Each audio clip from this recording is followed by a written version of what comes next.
Hi, I'm Tom, and welcome to your Word for the Day.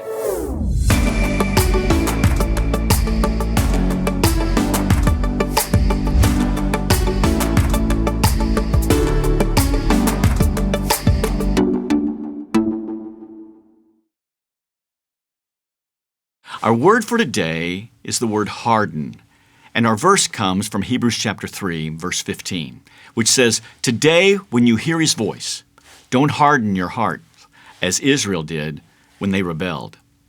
You know, one of the things we learn from the Bible is that God is consistently concerned about our hearts.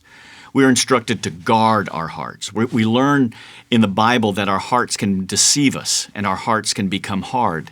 And Jesus even mentions in his parable about the sower and the seed that our hearts can become hard. So we should be concerned about our hearts.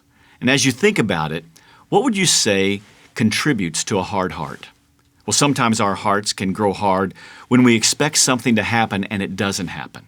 Like Abraham and Sarah were promised a child, but the longer they lived, the more disappointed they became.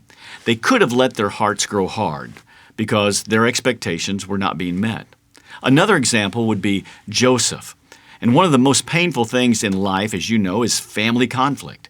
And it's a blended family, and his half-brothers hate him and they want to kill him, but instead they sell him as a slave. And he ends up in Egypt and gets framed by his boss's wife.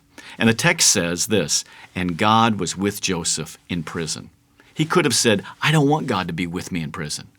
But God was faithful to Joseph in his imprisonment. And Joseph was faithful to God. And he did not let his heart grow hard because of his pain. In fact, the Bible says God was with him even in all of his pain. So if you're going through a tough time right now, just remember that God has not abandoned you. He's with you.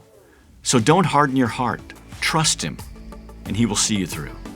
I look forward to the next time when we get together and learn from our word for the day.